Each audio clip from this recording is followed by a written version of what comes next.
S-Corp versus limited liability company. That's what we're going to be talking about today. We're going to get started right now.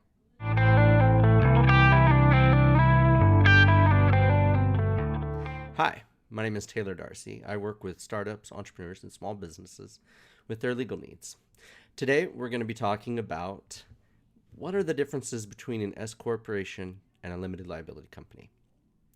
Now, this is I'm on a lot of forums and I'm on a lot of entrepreneur groups, and uh, there's a lot, amazingly enough, there's a heated debate about what the differences are, or more to the point, what's right for you. So we're going to lay out some of the differences, and then not that you have to decide right now, but these are just ideas on how to help your business, because part of being in business is getting things right. I answered a question. What's one piece of advice? An ounce of prevention is worth a pound of cure. And that's kind of what I built my law practice on. Is it is always, always, always less expensive to do it right the first time than it is to keep doing it or to do it wrong and then have to fix it later. It's a lot less expensive, I can tell you that right now, to get started the right way. And I have plenty of clients that I could tell you about that will back me up on this. So here we go. A limited liability company is an LLC. An LLC is owned by the members. It can also be, and it can be, it's owned by the members, and it can be managed by the members, but it can also be what's called manager managed as well, where you hire somebody to manage your company.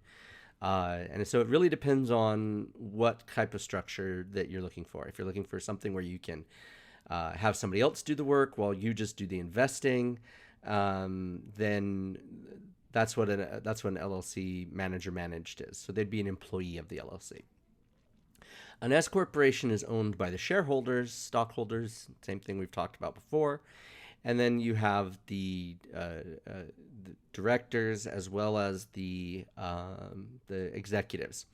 Now, with an LLC, it's required a business license, an operating agreement, a EIN, as well as articles of organization that you file with the Secretary of State. An S corporation, on the other hand, you have bylaws, you have minutes, you have resolutions, a whole lot more formal, and we call those corporate formalities that go into that. So an S corporation is a lot more labor intensive, because at its fundamental, it's still a corporation. It's the S corp is actually a tax designation. In case you didn't see one of my other videos about this, but the S corp allows the pass-through taxation because it's considered a small corporation. An LLC is very simply put, because it's a hybrid, you get the benefits of being a sole proprietor or a partnership, with the liability protection that goes with the formal business entity. Now, and you can have more than 100 members if you wanted to. An S corp unfortunately has a maximum of 100 shareholders. So that's a big difference. Another thing is an LLC can have foreign investors. An S corporation cannot.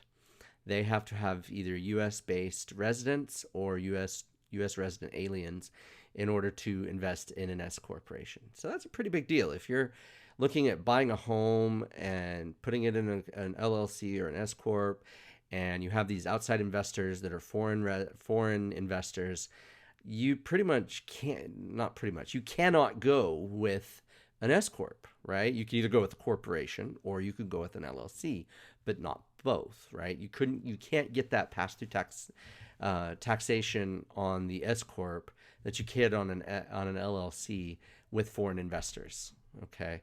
Because you can't even do it. The other thing is if you want to have more than 100 investors, then that kind of kills the S corp because you can't have more than 100. So if you're looking to get major investors, or large quantity of investors, I should say, an LLC for that type of thing, for investment properties, is key. Now, you can always form a regular corporation, but you don't get the pass-through taxation that you get with the S corp. The other thing is that you have to keep up the formalities with an S corp that you don't with a limited liability company. If you, once you do all of the requirements to start it, keeping formal records is good. There is nothing that says that you can't do that or that you shouldn't do that. It's just that you don't have to do that. Versus as a corporation, you do have to keep up with corporate formalities to keep from getting pierced in the corporate veil. So those are the differences. Now, what one is right for you, which one I should say is right for you, well, that's entirely up to your individual situation. I can't make that determination for you, certainly not in a video, but I can say this, that getting it right is absolutely crucial. If you are wanting to get foreign investors for something, well, then you can't do an S corp, and so that's important, right? I mean, I've already discussed that, but the idea is it really depends on your unique business model and what you're planning on doing with it. If you're going to be just a dry clean, not just, I shouldn't say that. If you're going to be a dry cleaner that is going to just be local, you're never going to get outside investors, you're just looking for a liability protection for your real property, and you don't want to be contractually liable, then an LLC is a perfect fit for you, or an S corp is a perfect fit for you, right? You could pick either one, and so take the time, ask me questions, please leave them in the comments. I'd love to help you. I'm on Facebook, YouTube, Twitter, LinkedIn. I'm everywhere you want to be, so to speak. I'm here to help. So feel free to leave any comments, subscribe if you're on YouTube, like my page on Facebook. I'm here to help you with your business. I hope you have a great day. I look forward to talking to you soon.